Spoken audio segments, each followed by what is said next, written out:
दिल्ली के तथाकथित शराब घोटाले में 2 साल से सीबीआई और ईडी की जांच चल रही है। इस 2 साल में बार बार, चाहे लोअर कोर्ट हो, चाहे हाई कोर्ट हो, चाहे सुप्रीम कोर्ट हो, एक सवाल बार बार उठा है कि मनी ट्रेल कहां है, पैसा कहां गया। ऐसा कहा गया कि शराब कारोबारियों को मुनाफा पहुंचा, बहुत ज्यादा मुनाफा पहुंचा। लेकिन अगर उन्हें मुनाफा पहुंचा तो उन्होंने किसको रिश्वत दी, उन्होंने किसको पैसे दिए?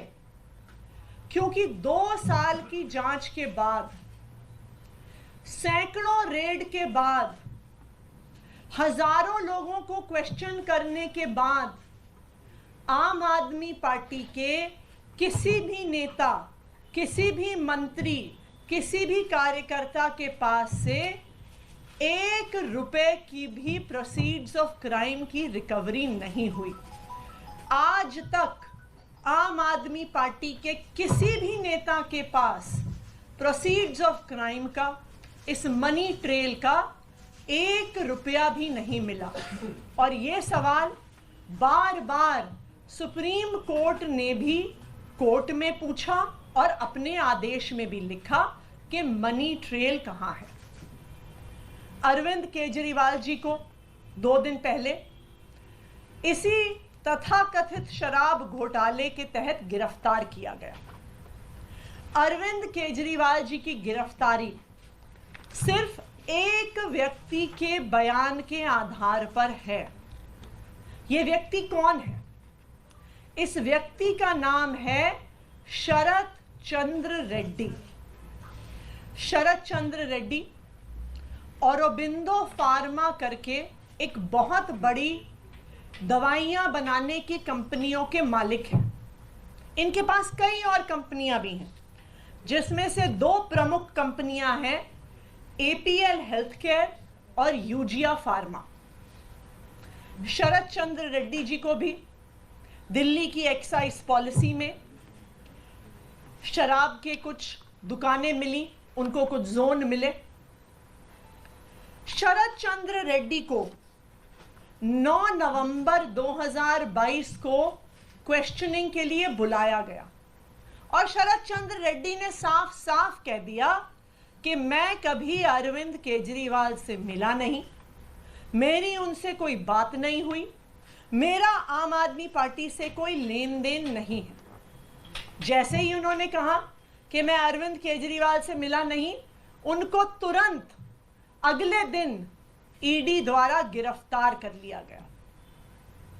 कई महीने जेल में रहने के बाद एक दिन शरद रेड्डी जी ने अपना बयान बदल लिया।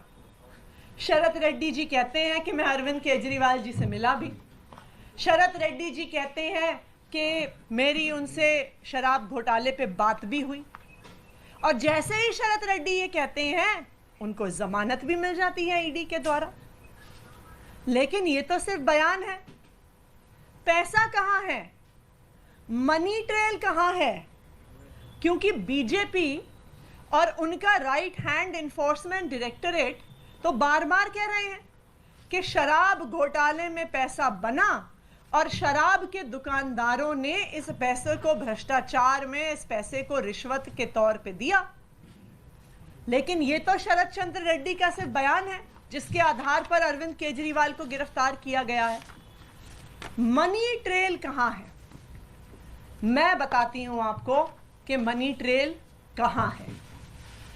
ये है मनी ट्रेल शरत चंद्र रेड्डी की कंपनियों द्वारा दिया गया इलेक्टोरल बॉन्ड्स में भारतीय जनता पार्टी के बैंक अकाउंट में पैसा।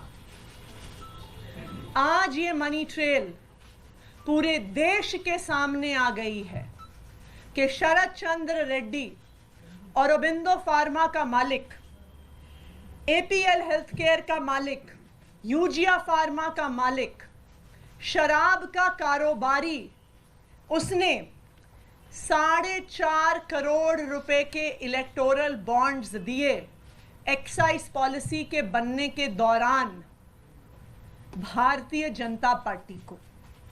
उसके बाद गिरफ्तार होने के बाद 55 करोड़ रुपए के इलेक्टोरल बॉन्ड्स दिए भारतीय जनता पार्टी को। तो जिस मनी ट्रेल की पिछले 2 साल से तलाश हो रही थी, आज वो मनी ट्रेल सामने आ गई है कि आखिरकार शराब के कारोबारियों ने पैसा किसको दिया, पैसा कहां गया और पैसा कब गया। तो अब मैं प्रधानमंत्री नरेंद्र मोदी जी को चैलेंज कर रही हूं, मैं उनके राइट हैंड इन्फोर्समेंट डायरेक्टरेट को चैलेंज कर रही हूं कि आज शराब घोटाले की मनी ट्रेल मिल गई है। सारा पैसा भारतीय जनता पार्टी के बैंक अकाउंट में गया है। तो enforcement directorate Bharatiya Janata party को आरोपी बनाए और enforcement directorate Bharatiya Janata party के राष्ट्रीय अध्यक्ष जेपी नड्डा को गिरफ्तार करे, क्योंकि अब पहली बार एक्साइज पॉलिसी के मामले में आधिकारिक मनी ट्रेल सामने आ गया है और ये मनी ट्रेल सीधा शराब के कारोबारियों से भारतीय जनता पार्टी के बैंक अकाउंट में गया है। अब मैं चाहूंगी कि सौरभ भारद्वाज जी और डिटेल में इस बात को रखें। नमस्कार साथियों, जब से इलेक्टोरल बॉन्ड के बारे में सुप्रीम कोर्ट में चर्चा हुई, सब लोगों के सामने है कि भारतीय जनता पार्टी, केंद्र सरकार, एसबीआई, इलेक्शन कमीशन सब कोशिश कर रहे थे इलेक्टोरल बॉन्ड किस कंपनी ने किस पार्टी को दिया, ये जांच जो है ये सुप्रीम कोर्ट ना करे और ये डिटेल्स बाहर ना आए। मगर जब से ये डिटेल्स बाहर आई हैं, बहुत serious questions Bharatiya Janata party से उठते हैं और मैं आपको डेट वाइज बताऊंगा ताकि हर एक साधारण आदमी को समझ में आ जाए कब कहा गया कि ऑरबिंदो फार्मेसी और उसके डायरेक्टर मनी लॉन्ड्रिंग कर रहे हैं। मनी लॉन्ड्रिंग कर रहे हैं का मतलब तो भ्रष्टाचार कर रहे हैं। ईडी कह रही है कि वो भ्रष्टाचार कर रहे हैं। जो कंपनी मनी लॉन्ड्रिंग कर रही है या जो आदमी मनी लॉन्ड्रिंग कर रहा है, आपकी ईडी उसको छापा मार रही है, आपकी ईडी उसको गिरफ्तार कर रही है, वो कंपनी आपको चंदा दे रही है। और 1-2 नहीं, 59.5 करोड़, 59.5 करोड़ रुपए का चंदा भारतीय जनता पार्टी ने लिया है। उनके अकाउंट से इनके अकाउंट में आया है, सबूत है। सुनिए, नवंबर से पहले, नवंबर 2021 से पहले की बात बतानी जरूरी है क्योंकि नवंबर 2021 में ये पॉलिसी आई और इस पॉलिसी के अंदर ईडी का आरोप है कि शरद चंद्र रेड्डी और उनसे संबंधित कंपनियों को दिल्ली के अंदर 5 जोन मिले लिकर वेंट्स के। बहुत बड़ी बात है, ये एलिगेशन है। ये पॉलिसी नवंबर 2021 में आई। तो जब ये पॉलिसी चल रही थी उस दौरान, यानी कि 5 जनवरी 2022 को ये पॉलिसी उस वक्त रन कर रही थी, इनके पास 5 जोन थे। उस दौरान ऑरबिंदो फार्मा ने 3 करोड़ के बॉन्ड खरीदे और उसके कुछ दिनों में बीजेपी ने वो बॉन्ड इनकैश करा लिए। अभी सबूत आ गए हैं कि भारतीय जनता पार्टी ने ये पैसा ले लिया है। उसके कुछ दिनों बाद जुलाई में ऑरबिंदो फार्मा ने 1.5 करोड़ रुपए के बॉन्ड खरीदे। जुलाई 2022 में ही बीजेपी ने वो बॉन्ड इनकैश करा लिए। ऑरबिंदो फार्मा का पैसा आ गया। अभी तक ऑरबिंदो फार्मा के ऊपर कोई मुकदमा नहीं चला है, ठीक है। अब इसके बाद आते हैं नवंबर में। अब आपको मालूम ही है कि जुलाई के अंदर ये पॉलिसी 2022 में वापस आ गई। सरकार ने वो पॉलिसी वापस ले ली और ये बात होने लगी, सब जगह मुकदमे दर्ज होने लगे। सीबीआई के मुकदमे दर्ज हो गया कि ये जो कंपनियां हैं ये अब रडार में हैं, इनके ऊपर जांच चल रही है। अब आप सुनिए कि 9 नवंबर को 2022 ईडी शरद चंद्र रेड्डी को बुलाती है। शरद चंद्र रेड्डी कहते हैं कि मैं अरविंद केजरीवाल से कभी नहीं मिला, कोई पैसे का कोई लेन देन नहीं है, कोई सवाल ही नहीं उठता। अगले दिन 10 नवंबर 2022 को शरद चंद्र रेड्डी को ईडी गिरफ्तार कर लेती है। अब सुनिए, ईडी की गिरफ्त में है शरद चंद्र रेड्डी, गिरफ्तार हो चुके हैं। 10 नवंबर 2022 को गिरफ्तार हुए हैं। 15 नवंबर 2022 को औरबिंदो फार्मा 5 करोड़ रुपए के बॉन्ड खरीद के बीजेपी को देता है। अब ये साफ है, आपके पास वो आदमी है, उसका डायरेक्टर आपके पास अंदर है जेल में, पीएमएलए में, मनी लॉन्ड्रिंग में, उसके पिताजी की कंपनी है, आपने 5 करोड़ रुपए उस कंपनी से भारतीय जनता पार्टी ने बॉन्ड में ले लिए। अब आगे सुनिए, ये भी इनकैश करा लिए गए। इसके बाद 6 जनवरी 2023, इस वक्त शरद चंद्र रेड्डी जेल में है, 5 करोड़ रुपए देने के बाद भी जेल में है। शरद चंद्र रेड्डी से दोबारा से पूछा गया, चार्जशीट दायर की गई। चार्जशीट के अंदर ईडी ने कहा कि शरद चंद्र रेड्डी ने माना नहीं है, मगर ईडी कह रही है कि यह किंगपिन है। जो कल अरविंद केजरीवाल जी को किंगपिन बताया जा रहा था, वो 6 जनवरी 2023 में शरद चंद्र रेड्डी थे, उनको किंगपिन बताया गया और उनके खिलाफ चार्जशीट दायर कर दी गई और बताया गया ये सबसे बड़े बेनिफिशियरी हैं। जैसे कल अरविंद केजरीवाल जी को बताया कि ये किंगपिन भी है और बेनिफिशियरी भी है, ये शरद चंद्र रेड्डी थे 1 साल पहले। अब फिर जनवरी 2020 में जब इनकी बेल की सुनवाई शरद चंद्र रेड्डी की हो रही थी, अभी वो जेल में ही है, तो उन्होंने ईडी पे आरोप लगाया कि ईडी के लोग उनके ऊपर फोर्स का इस्तेमाल करके, बल का इस्तेमाल करके उनसे झूठी स्टेटमेंट लेना चाहते हैं और उनके एम्प्लॉयज को भी डराया धमकाया जा रहा है। ये हमारा नहीं, शरद चंद्र रेड्डी का अपनी बेल के अंदर स्टेटमेंट है कि मुझको दबाव डाला जा रहा है कि जो ईडी कह रही है प्री डिक्टेटेड स्टेटमेंट मैं दूं। ये जनवरी 20, 2023 की बात है। अब 6 महीने बीतते हैं, आदमी जेल के अंदर सड़ रहा है, करोड़पति बाप का बेटा, कई बड़ी बड़ी कंपनियों का मालिक जेल में चक्की पीसेंगे।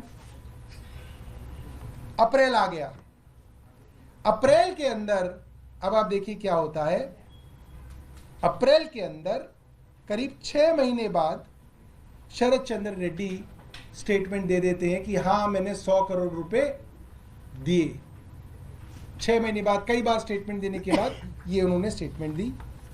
उसके बाद मई में ये मामला हाई कोर्ट जाता है। अब उन्होंने जो ईडी उनके ऊपर दबाव डाल रही थी कहने के लिए, जो कि उन्होंने ही बताया, वो उन्होंने आखिरकार कह दिया। उन्होंने ये बात आखिरकार कह दी अप्रैल 2023 में। अब मई आ गया, मई में उनकी एप्लीकेशन अब हाई कोर्ट के अंदर लगी कि मेरी पीठ में बहुत दर्द चल रहा है। ईडी ने कहा हाँ साहब इनके पीठ में बहुत दर्द है, लिहाजा इनको बेल दे दी जाए। पीठ में दर्द पे हमारे यहाँ ऑफिस से छुट्टी नहीं मिलती, ईडी ने इन्हें बेल दे दी।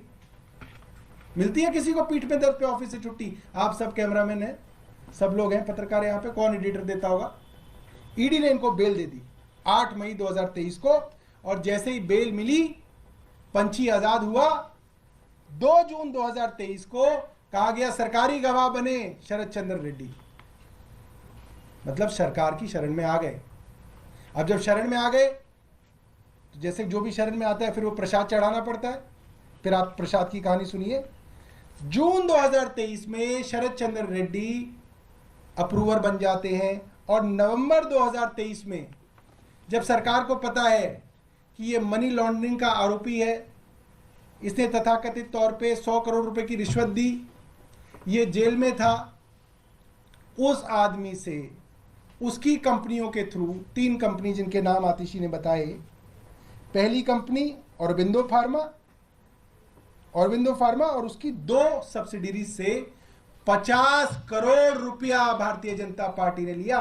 50 करोड़ रुपया छोटा मोटा नहीं है कि कोई 50,000 रुपए डाल गया प्लीज ले लो। 50 करोड़ रुपए के electoral bond Bharatiya Janata party ने शरद चंद्र रेड्डी की कंपनियों से लिए। अब क्या हुआ? ये तो क्योंकि छुपा हुआ था, किसी को पता ही नहीं चलना था किससे कौन क्या ले रहा है, किसी को बताना नहीं था। कानून बना दिया था देश में कि कौन सी कंपनी किससे पैसा ले रही है, कौन सी कंपनी किस पार्टी को पैसा दे रही है, ये कानून है देश का कि ये किसी को नहीं बताया जाएगा। सुप्रीम कोर्ट ने एक पिटीशन को डिसाइड किया और आर्म ट्विस्ट करके, हाथ मरोड़ के केंद्र सरकार की ये लिस्ट जो है डलवाई। ये लिस्ट डलती है 21 मार्च 2024 परसों शाम को 6:30 बजे, 7 बजे ईडी अरविंद केजरीवाल जी के घर में, 9 बजे अरविंद केजरीवाल जी गिरफ्तार। ये चल रहा है आज इस देश के अंदर। क्यों चल रहा है ये सब समझते हैं, क्योंकि कल 21 तारीख को भारतीय जनता पार्टी की पोल खुल गई। अब ये तो भारतीय जनता पार्टी वाले ही ये पाठ हमें इतने दिनों से पढ़ा रहे हैं मीडिया वालों को कि अगर पैसा पॉलिटिकल पार्टी के पास आ जाए तो वो भी आरोपी बनती है। ये तो भारतीय जनता पार्टी के ही सारे के सारे जो है प्रवक्ता हमें 1 साल से समझा रहे हैं। संबित पात्रा जी, वो जो है भाटिया जी, एडवोकेट साहब, स्मृति ईरानी जी, तो अब आतिशी जी ने बता दिया। 59.5 करोड़ रुपया इन कंपनियों से भारतीय जनता पार्टी को मिला है। स्टेट बैंक ऑफ इंडिया ने बताया है, इलेक्शन कमीशन की वेबसाइट पे पढ़ा है, कोई सबूत की जरूरत नहीं है।